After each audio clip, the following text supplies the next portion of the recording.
So, welcome everybody. My name is Chris Frolic. What I want you to know about me is I'm a lifelong entrepreneur. Most recently, I created a piece of software called Stealth Seminar. It's been used by over 30 million people and has generated over $1 billion for its users. And I created that by hand myself. I've since stepped away from the company. There's a whole team now that does it. My original code actually just got retired this past Saturday. So March 17th, 2010 was when my original code launched, and then retired November 13th, 2020. A 10-year run for technology is incredible. And more incredible because I didn't know what I was doing. I just created it. As I disclose to people now, I'm a high school dropout. I've never taken a class, a course. Well, that's not true, but I'm a lifelong learner, just not in the most traditional ways. In the 1990s, I was one of the biggest DJs in the world. I was one of the chief architects of the original rave movement. Again, created something from nothing. There was no, and it's so weird to me that the word rave is still being used today, all these decades later, following what we did then. Because if I were to copy in the 90s, if I was copying what came 20 years earlier, it'd be disco. So we had nothing to copy or follow. We created something new and different. And I have many more stories like that. What I don't want you to know about me is how nervous I get. I was already speaking about it. So despite all the experience I have being on stage, doing all these things, the gremlins are still there. No one's going to show up. Nobody cares. And it's even more nerve-wracking when I'm leaning into bearing like this very raw version of myself and just sharing it with everybody. And I know the opposite is true. The more I do that, the more I attract people. But we just learn over our lifetimes to hide and build your armor and protect yourself. So I'm learning to be or to exist in a new way these days, and I've been enjoying sharing my progress with people. So this is a new form of creation for me. I used to develop things in solitude, in secret. I'd work on it until what's called the Gold Master is finished, and then I would share that with the world. And once the Gold Master was done, it was beyond criticism because there's nothing to change on it, and that was just the way I operated. Now I'm creating stuff in front of everybody, and today is an example of that. And I'm actually kind of enjoying it, and it is fun. So that's it. There is a chat open. I'm going to invite everyone to share your comments. I like to focus on the camera when I'm speaking, but I will review the chats afterwards. And then I've been playing around with video of including your chats on top of the video for the recording later. So anything you have to share will be shared with future audiences.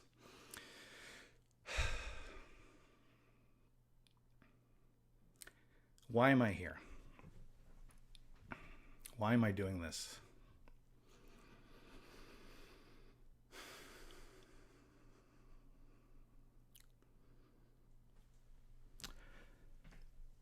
I care a lot about people, about the world. I've been trying to find my place in the world and how I'm going to help.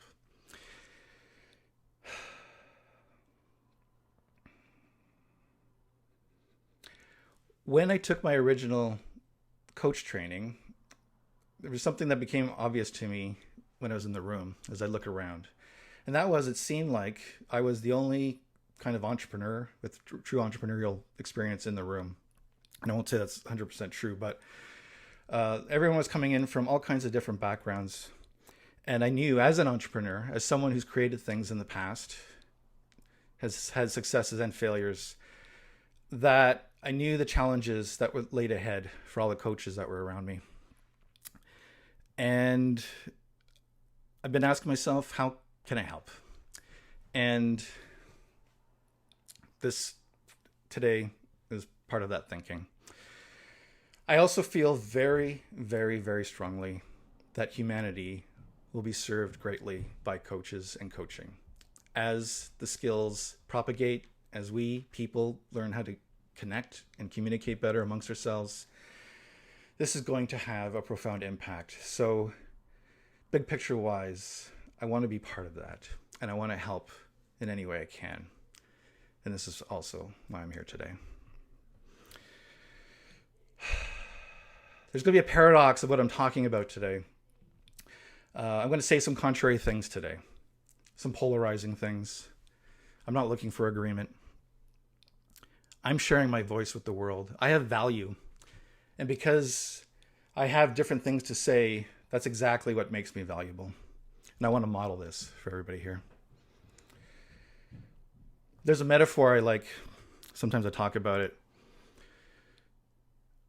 In the 1980s, with original early computer technology, there was a phrase for coders who could work at the most basic machine code, assembly code levels.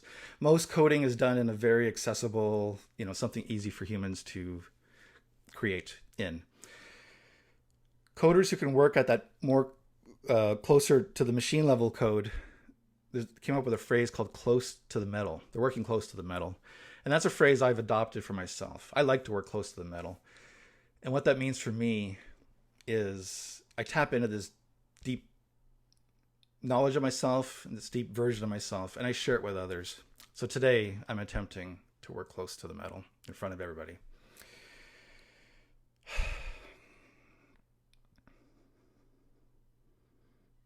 One of the things that drives me is the fact that I am my ultimate client. So one of the ways I help people in general is I like to work with serial entrepreneurs who have a track record of successful companies, multi-million-dollar companies. And I like to answer or help them answer their what's next question. What's next has been like a monkey on my back for many, many, many years. It wakes me up at night. I'm trying to always figure out what's next for me. And then I started putting that out there, and people have been attracted to me to talk about that.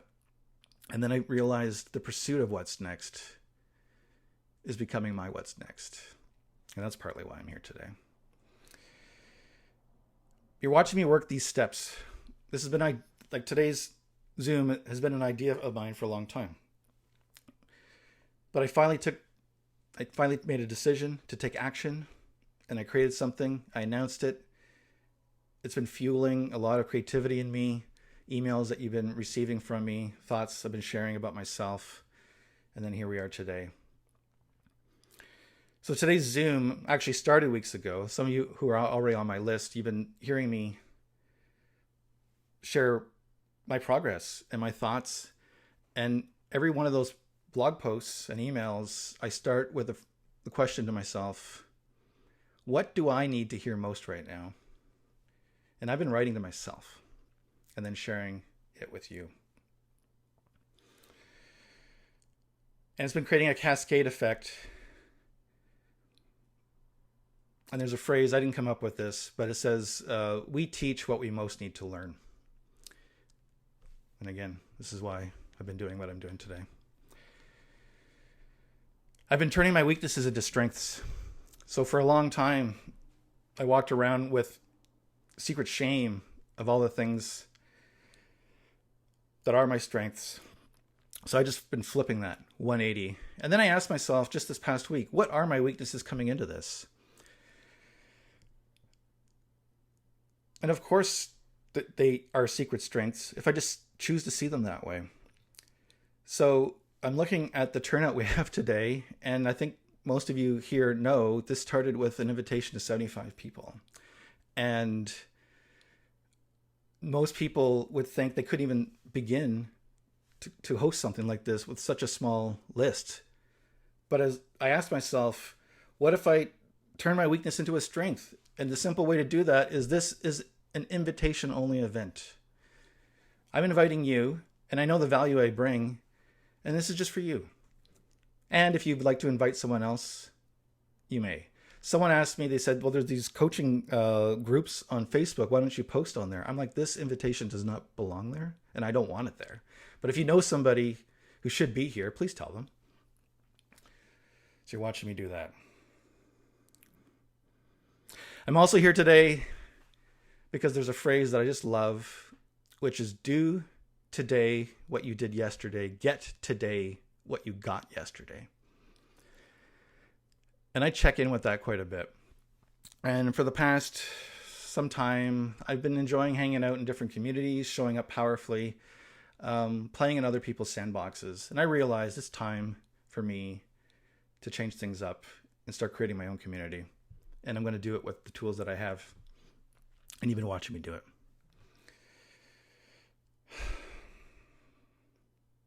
That's my introduction.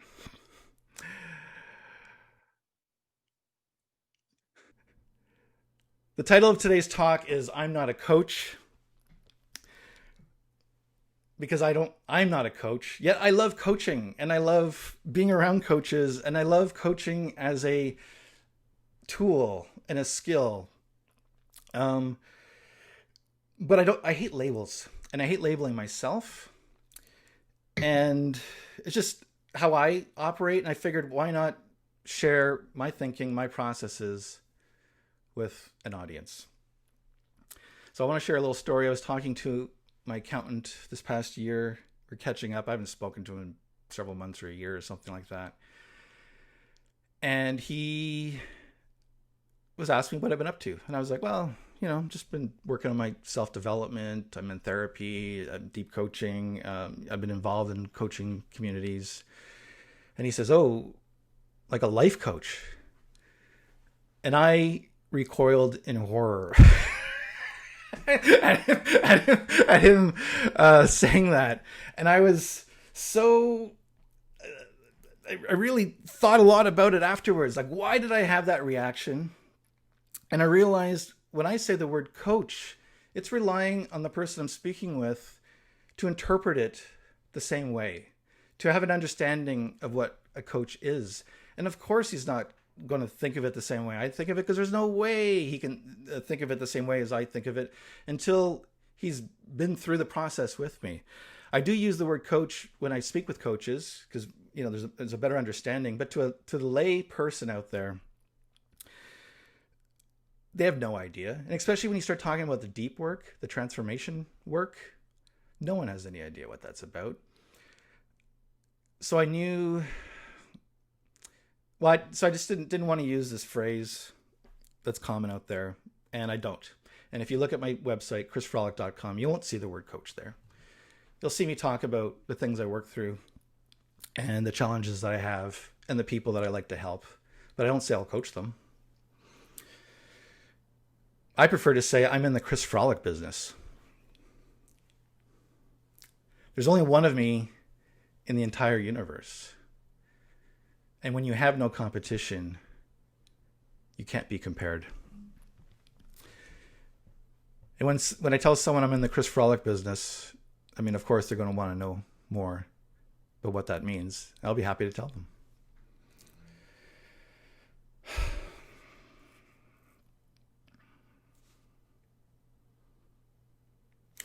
So I'm improvising this talk. I have some notes that I'm looking at, but you're watching me just go. So I might need a moment every once in a while to gather my thoughts.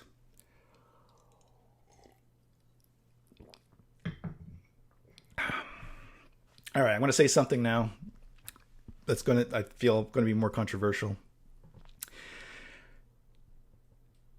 Nobody gives a shit about certifications.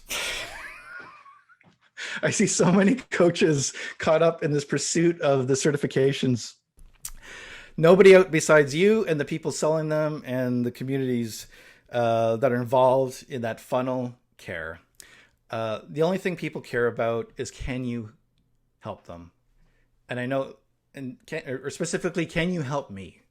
That's all someone wants to know when you're talking to them. I'm a high school dropout. I had a lot of shame about that for a long time, but now I realize that's one of my strengths. And I see a lot of coaches caught up in the pursuit of the certifications when really they need to be getting focused on how specifically they can help somebody and how they can communicate that clearly. So in my case, I mentioned earlier, I like to say nowadays, I like to help successful serial entrepreneurs of multi-million-dollar businesses answer their what's next question. That's how I say it. I identified who I'm speaking to and the problem, and I can help them with that. Now, what's interesting is when those types of people come to me, they don't come to me wanting to talk about transformation or other things. They want to come talk to me about business plans and their companies and see what kind of creativity I can offer them on that. Only when the conversation starts with me do they get invited into my world and what's truly possible through coaching and through this shift in thinking and creating an experience.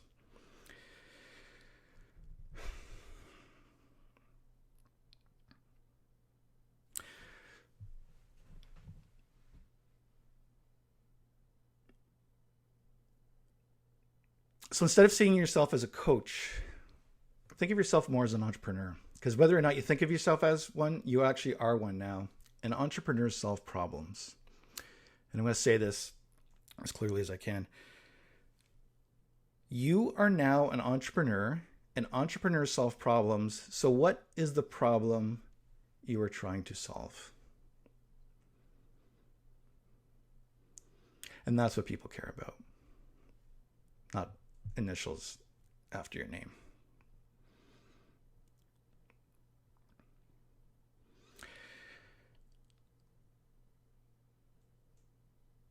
I like to speak to the surface problems. So this idea of what's next, but trust that I will be working on a far deeper level once they connect.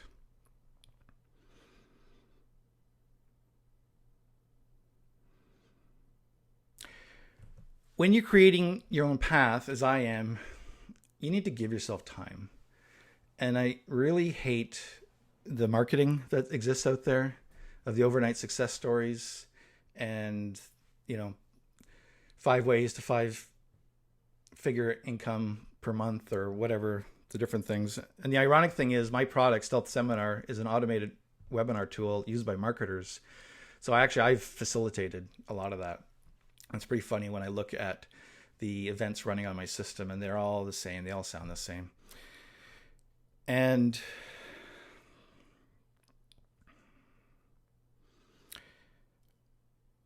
there's a picture on my wall behind me of a canoe. And I use it as a metaphor and a check-in for myself. And it's a canoe traveling down a river. And there's a bend just up ahead in the river. And I can't see what's around the corner. But the trip itself is beautiful. Blue sky, water, the trees. And it's a reminder to myself to enjoy this canoe ride that I'm on. And just trust that I'm going the right way and just follow the current. And every time I get impatient and want a result immediately, I check in with my canoe ride, and that reminds me that it's okay.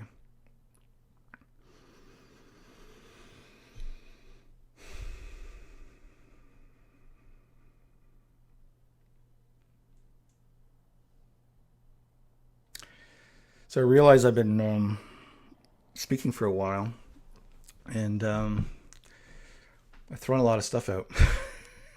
So I'm going to do a check-in, and would anyone like to just come in and share a thought or anything about anything I've said so far? You can just raise your hand and I can call on you. I'll take a look here. Curtis, go ahead and unmute yourself. Yeah. Curtis. And then Chris, I can go to you next. Yeah. Curtis, welcome.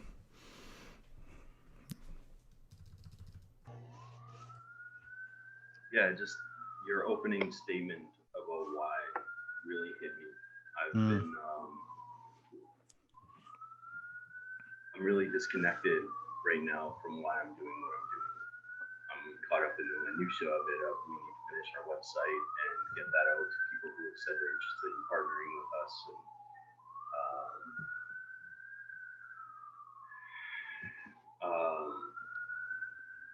I've allowed the details of life to really pull me away from my core purpose and what my core intent is.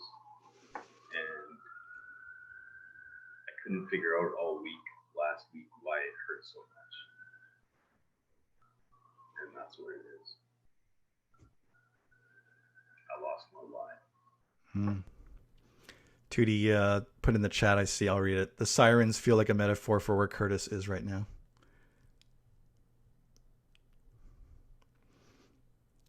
Thank you, Curtis. Chris, you had your hand up.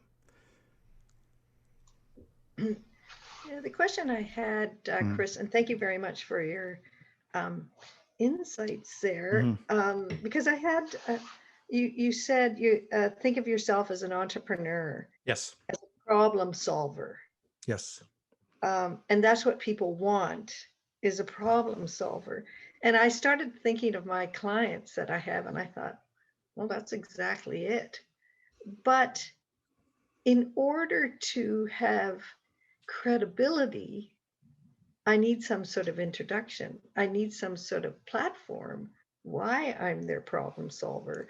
And like, I mean, you have all the entrepreneurial background and the credibility that way.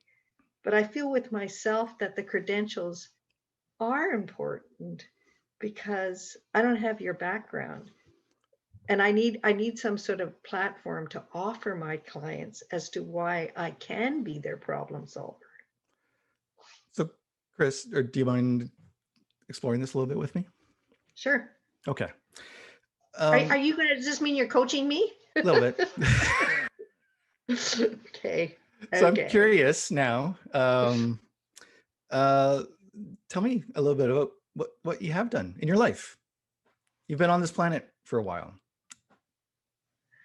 Well, I'm a retired speech pathologist and rehabilitation manager.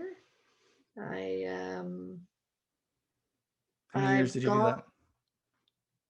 You don't want to know. Oh. It was a long time, 40 years. And what was I going to say? I started as a baby. I was going to say, we have, my husband and I have a transgender adult. So I started getting really involved with the LGBT community. And so my coaching has been focused on that area, and other sort of, it's kind of branched off into other areas. But I find, so Chris, sorry, I'm going to interrupt you just to yes. kind of, because we're for time and stuff like that, but Yeah. I just caught something really significant there. So you have firsthand lived experience with LGBT through your family. And then you said your coaching is based around that? Yes. That's power. Like right there. I just heard it.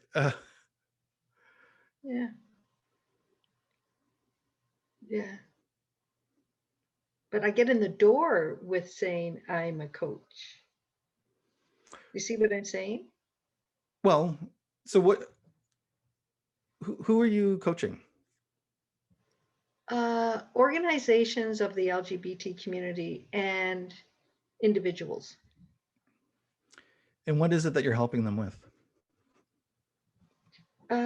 With acceptance, transitions, promotion. I'm just gonna make some notes.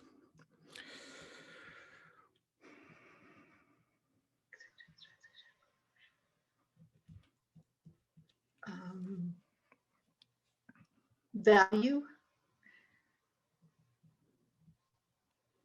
confidence.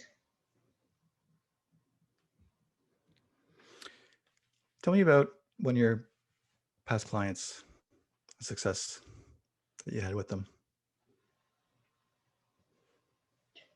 One of them? Did you say? Yeah. Yeah. One transgender person, not quite sure if the situation, the job situation she was in, a lack of promotion was because of her LGBT or because some gremlins she had.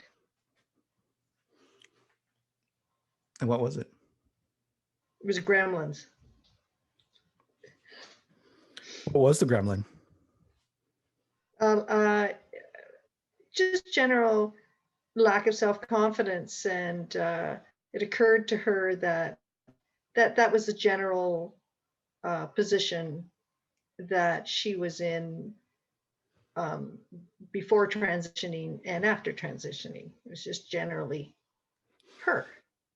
Yeah. How did you help her? We did. Well, I'm with the Erickson School, so we did the values. We did projecting the future. We did balance wheel. We did the pros and cons of staying with the job. We did the Cartesian model. Lots of all of them. Chris gave her little insights into herself and kind of little shifts and aha moments.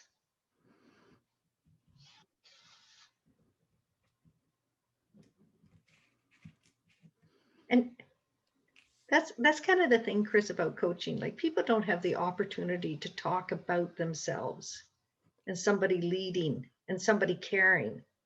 Nobody gets that opportunity unless they have a therapist or a coach. But a coach is so much better because it's forward, positive thinking.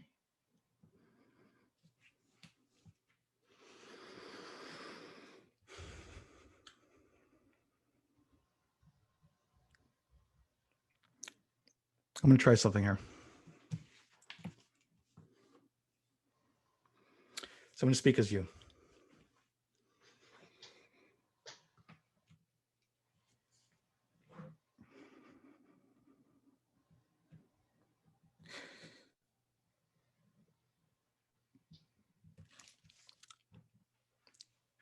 My name's Chris. For 40 years, actually, I can't remember. Did you say how many years it was? Speech pathology? Sorry? Yes. It was 40? Okay. Yes. Hard to believe. All right. Okay. My name's Chris.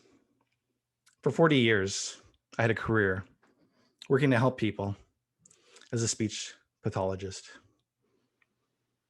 I'm a parent, proud parent of a trans person. I like to help people these days work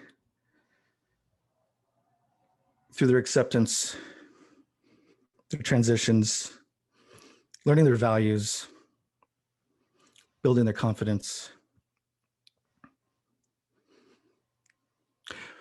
Mostly want to give people in this world an opportunity to talk about themselves.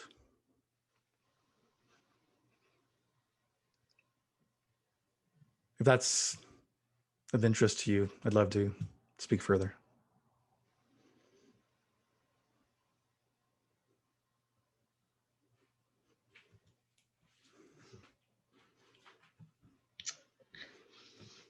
Point made.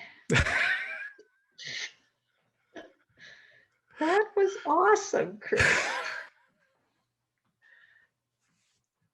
Thank you. Could I have a transcript of that? Yes, and this is recorded. So, Oh, good. yeah. The problem you're speaking to is something I've wrestled with. And I've gotten really good now of speaking this way. And this is how I hope to help other people. So, Chris, thank you for working with me today on that and being a little guinea pig. That was awesome. Yeah. That was fun.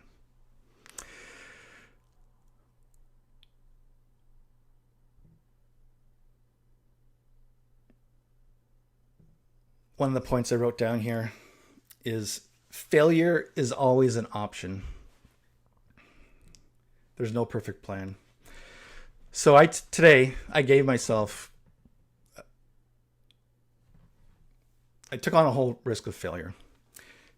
Worried people might show up, worried that this might go well, Chris, in that moment, I did something spontaneous with you. I didn't know what was going to happen. Took a chance.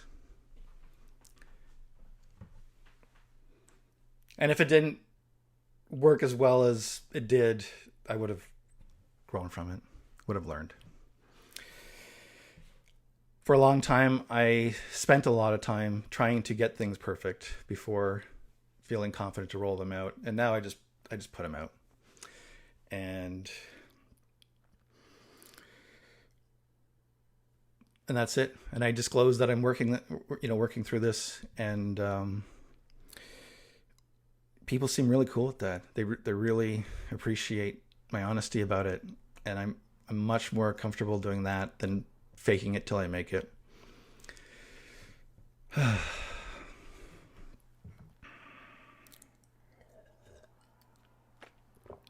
right, I'm gonna look for another volunteer who would like to come in and speak to anything I've been talking about and share anything.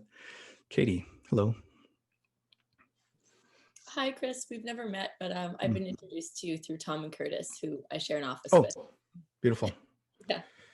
I had an insight when you first started talking. I've actually been working a lot this week on my why, and the week, well, always, but really, really kind of pegging it down this week with my coach. And, there was something you said about turning your weakness into a strength. Yes. And it's actually really interesting because today marks the 32nd year of the passing of my father.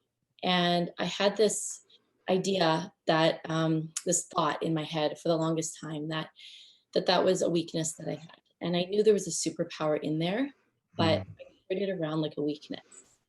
And I talked to people about it like it was a strength, but I hadn't found that in myself. And it came out as a belief that I couldn't love other people fully because I had lost the love of my life, my rock, my father when I was 6 years old. And I woke up a couple of days ago, and I should disclose that I almost exclusively coach men, and not around trying to change them or trying to make them different.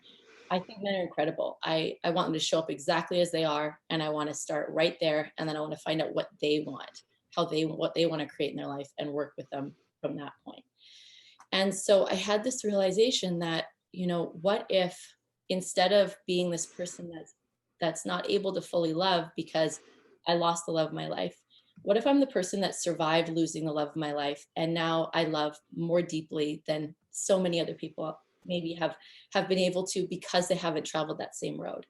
And it was just the most incredible breakthrough. And I just feel like when you said, what if I turn my weakness into my strength? For the first time in my life, hearing that, I was like, that's possible. I did that. And it felt totally different. It didn't just feel like words people say about something. It felt like something I'm living into. And I think I got there by asking myself the question, what if the opposite could be truer? I really just said to myself, like, yeah, I'm living into this story, into this thought so powerfully that I'm not even aware of it. What if the opposite could be truer? So I just wanted to share that by you saying that, it just gave me the opportunity to be like, holy crap, it's absolutely true. And I'm in a place in my life where I'm doing it right now. So that just really, really resonated with me. And I want to thank you for sharing that so much. My pleasure, Katie. Thank you. There's a phrase, you can't take people deeper than you've gone yourself. And I feel so blessed that I'm 46 years old. I've taken these last 3 years to do all this therapy work and coaching and deep coaching, stuff like that. And now I'm able to communicate my story in this simple way. And then just have people like yourself take something from it. And that makes me feel good. So thank you. Awesome. Thank you very much.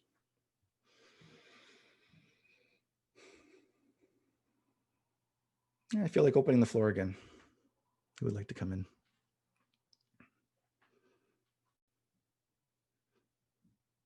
Seb. Hi, gang.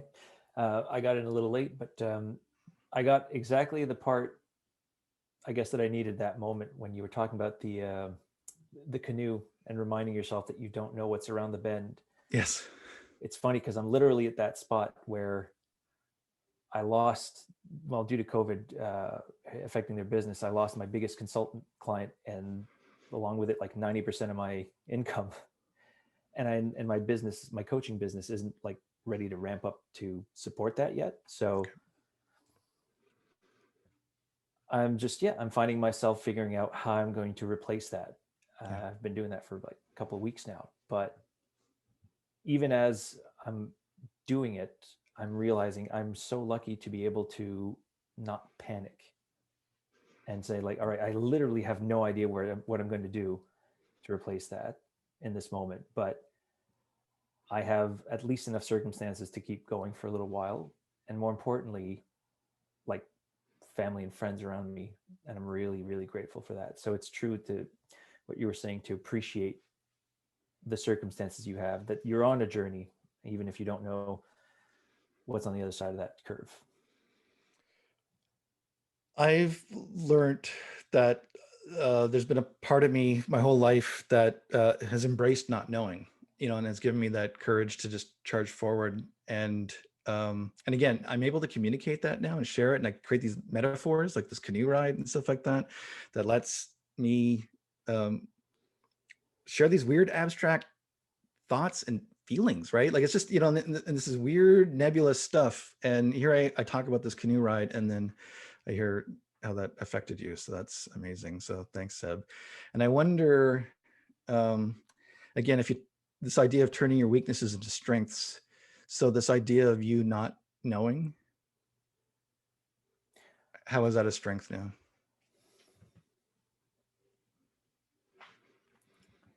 I've been reflecting on that, and I strongly believe that, well, I have ADD, and it manifests as like not necessarily being all over the place, but being able to focus on a lot of different things at a lot at once, and be able to think in a lot of different ways. And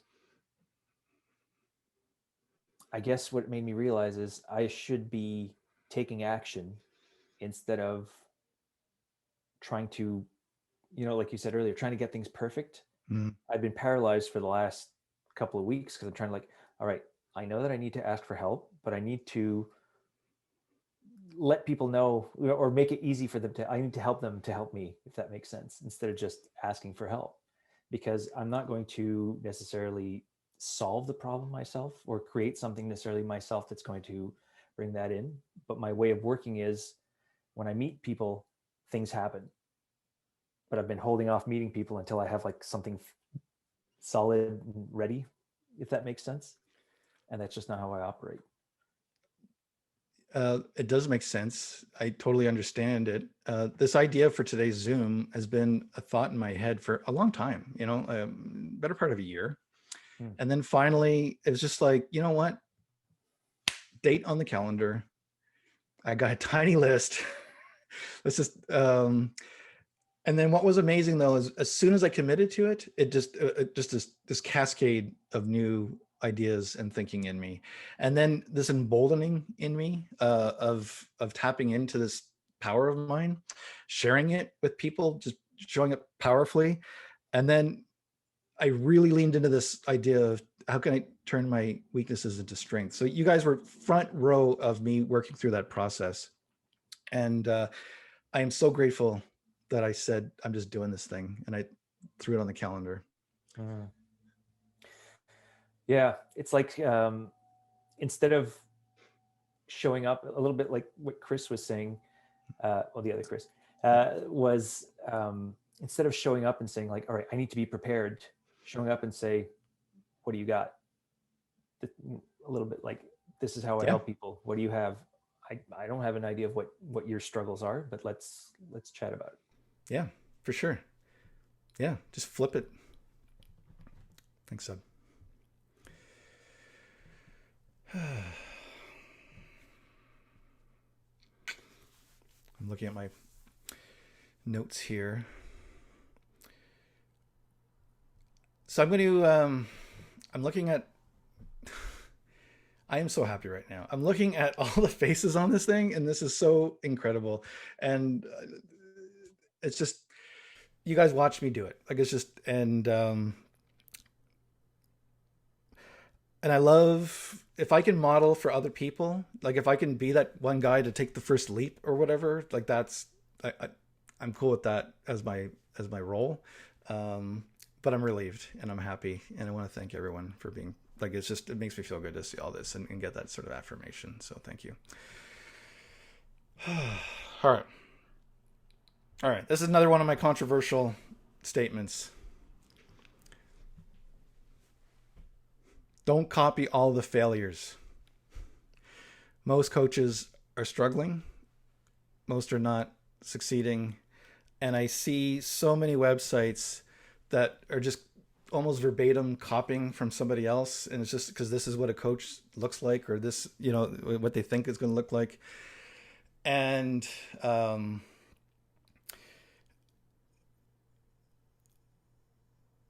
to me, that's the kiss of death. And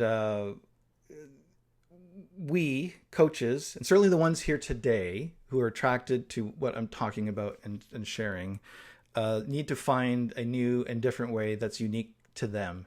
And that'll take time, and that's going to take courage, and that's going to take some experimentation, and it's going to take some failure and risk taking. And but that is where the solutions are going to lie ahead for you.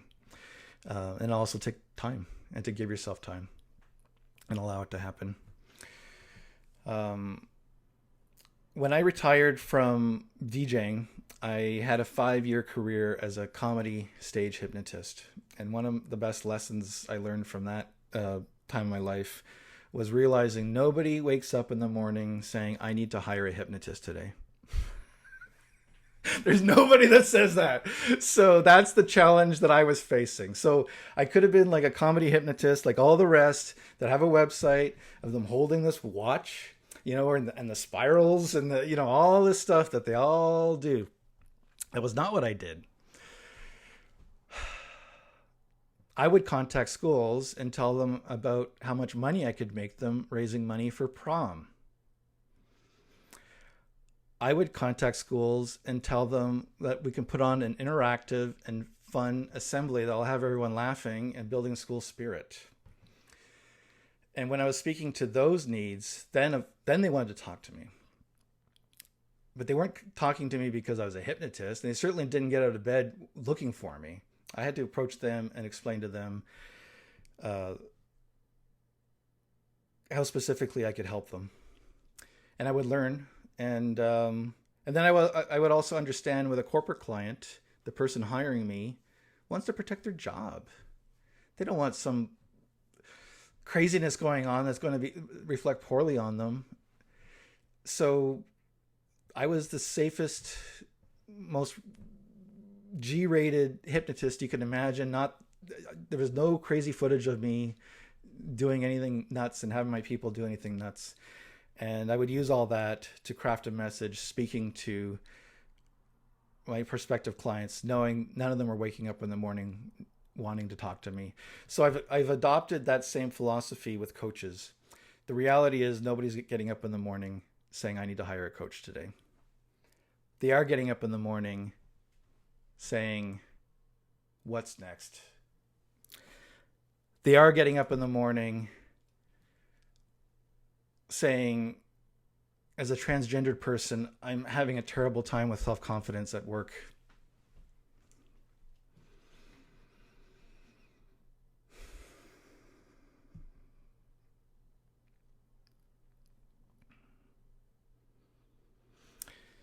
All right. I have, so I'm acknowledging the time. There's 15 minutes left until the top of the hour. There's one other kind of piece that I want to get into today. But before I get into that, I want to open up the floor again one last time. So just raise your hand if you'd like to come in and share a thought about anything I've been talking about or anything today so far. Caroline. Hi, Chris. Hi. I thought when you have no competition, no one compares. I thought that was really interesting because I talk a lot about collaboration, and I think people see themselves as in competition. And one of the things I'm doing is putting 1 million pairs of shoes on children's feet in poverty. Okay. And how I like to do that is the fact that there's 300 million children out there without shoes. So the competition is not there on giving the shoes. It's the same with clients. If you're going out to look for senior leaders, then there's millions of senior leaders out there as well. Yes. And you only need how many clients you need. For me, it's 5.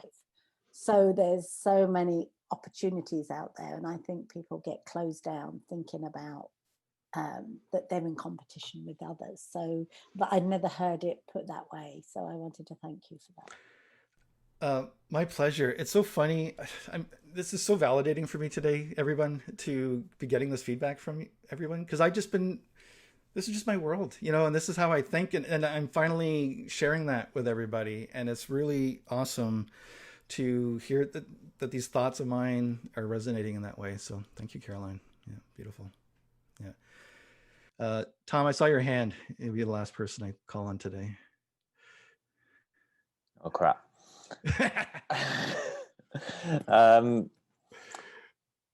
I kind of just put my hand up, and I don't know why. The thing that's grabbed me the most from everything that you said, and first of all, thanks for doing this. It's awesome. It's so awesome to see you in your power and your vulnerability in exactly the same moment. What do I need to hear most right now? You said right at the beginning, yes. when you're writing your posts. And if I'm honest, I've been kind of lost in that question through this whole talk, trying to think of what I need to hear most right now, because I know there's something I need to hear, but I don't know what it is. And I think that's all I've got in this moment. Well, so for me, I do my writing in the mornings. I like to have a fresh mind. So maybe just allow you, rather than trying to force it as you are at the moment, just give yourself some time later and just sit with it and see what comes up. Yeah, I guess it's not really so much about having something to write, although that's where it came from. Yeah. But, whether you write it or not. Well, however, exactly. Just allowing it to bubble up. I love speaking questions and not needing them answered in that moment and allowing it to just come up later. So Tom, I'm going to speak that to you right now, and I'm just going to invite you to sit with it, but you're going to hear it from me now. Tom, what is it that you need to hear most right now?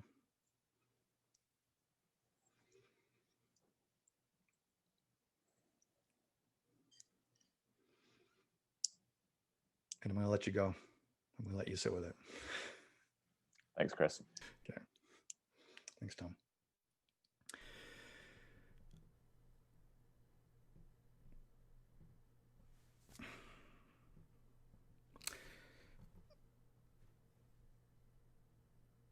Someone asked me recently on a prior talk of mine why I was doing it. And I was, in that moment, reminded of a story an experience I had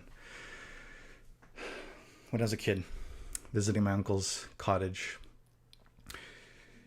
on the lake, and the sun would go down and we'd have a campfire going, and then as the darkness came, start seeing these lights blinking in the bushes around us, just those fireflies. And it was a magical experience for me as a kid, and as a magical memory for me now as I think about it. And it's just interesting to me that memory has been resurfacing for me. And I remember as a kid catching the firefly, like having a mason jar. We'd catch the fireflies and we'd collect them and we'd let them go and stuff. But it was just so magical. And then I started to play with that memory as a metaphor. What if I imagined being in that jar as a firefly?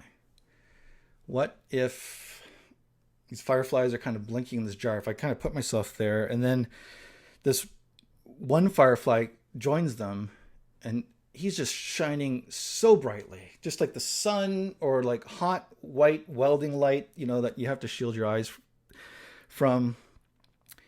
And the other fireflies are like, dude, like, how are you doing that?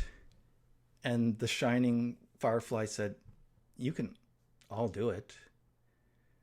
And just from him saying that, they're all able to do it. And then they all just shone so bright. And I just imagine the jar just smashing from the light, and then all these fireflies then just go out. And it's been such a meaningful metaphor for me. I've been thinking about it, and I kind of think about that as my role. So I wanted to share that memory. And then I wanted to talk about, so I've been modeling for you, me creating something. I've been modeling for you, not knowing what I'm doing, but then doing it anyways. I've been modeling, turning my weaknesses into strengths. I've been modeling, tapping into, working close to the metal and finding that light in me and just shining bright and showing everyone that what's possible. And where do I go from here? Earlier this year, I did some thought and work on myself, and I asked myself this big question, like, what scares me? And it was answered with another question, which was, who do I need to be to charge $1 million for one day of their time? And I realized in that moment, the answer is simple. It's me. There's only one of me in the entire universe. I am priceless. I'll put a price of $1 million on it. And then I just became that. And I've been using that as my measuring stick now for the value that I bring and the things that I create as someone who's worth $1 million for one day of their time. I boiled it down to $1 million for a day of my time in physical space, $1 million for a client who wants to work on what's next, or $1 million for a program that I create. So then I was inspired to create this. One more piece of information. I was sitting in my pool and I was thinking, what from my past that's unique to me, and I'm a video gamer, can I use? Because I'm not a coach, and I don't use coaching to communicate what I do. And I came up with the word guild came to me. And I did a dictionary lookup, and a guild is a group of people working together on a common goal and supporting each other. And I was thinking, that feels really good. So what if I were to create a guild? And a guild is not a program. It's not finite. It's there to support people over the amount of time that they need to be part of the guild.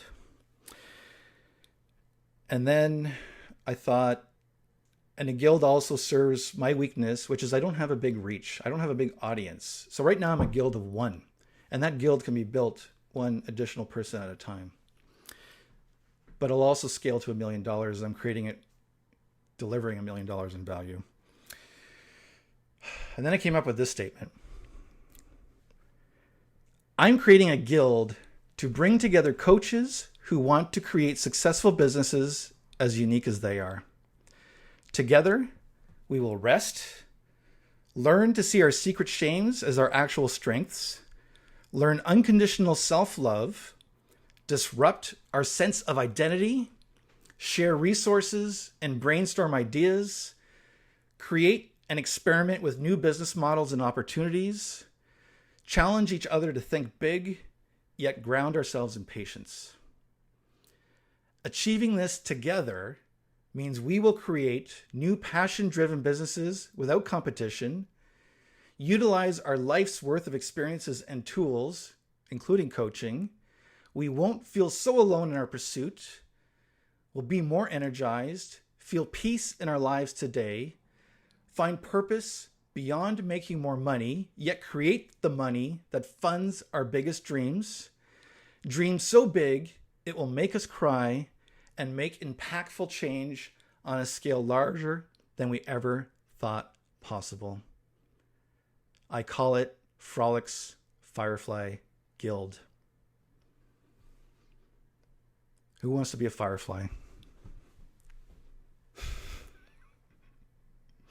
And my invitation to take that to the next step is to go to chrisfrolic.com/firefly and connect with me to discuss it further.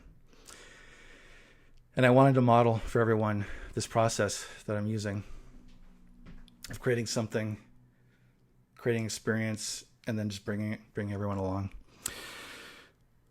I'm creating something right now, something unique. You just saw me do it. I created something as unique as I am. It's inspired by a childhood memory. I'm playing with metaphors. I'm using Zoom as my stage. I'm working close to the metal. I've turned my weaknesses into strengths. I'm letting everyone experience the real me. Creating something never done before. Solving a problem, which is to help coaches be successful so they can do their thing and so we can serve humanity. And you watched me have fun. And that's it.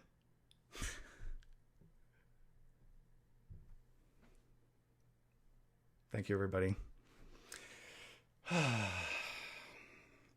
invite you to post in the chat thoughts, whatever your takeaways are from today. Just share them with the room. Go ahead.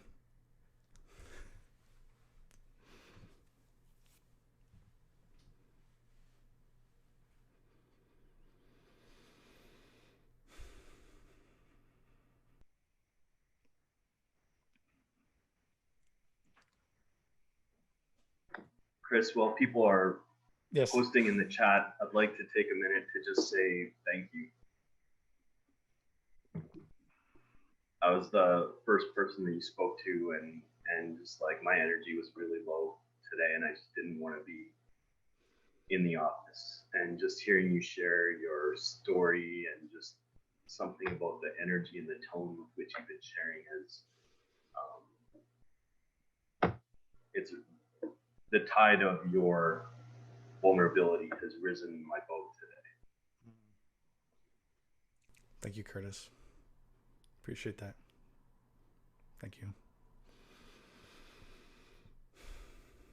I'm going to invite one last person with the minute we have to speak if they'd like to.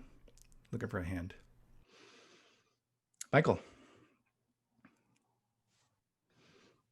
Chris, almost 6 months to the day, you and I had a conversation. May the 8th, 2020, at about 1 o'clock in the afternoon, I think. But you just made real what that conversation was 6 months ago. I recognized some of the things that you were saying today that we said 6 months ago. And can't get the canoe out of my head because I love canoeing. And all I can think of is my Boy Scout growing up as a kid, on the canoe. Yeah. So thank you for this 6 month journey. And there's no question that I want to be a firefly, and appreciate it. Thank you, Michael. Thank you. All right. We're at the top of the hour, so that concludes our time today, but I look forward to whatever the future brings. And I want to thank everyone for supporting me today by being here. And thank you. You can unmute yourselves and say goodbye.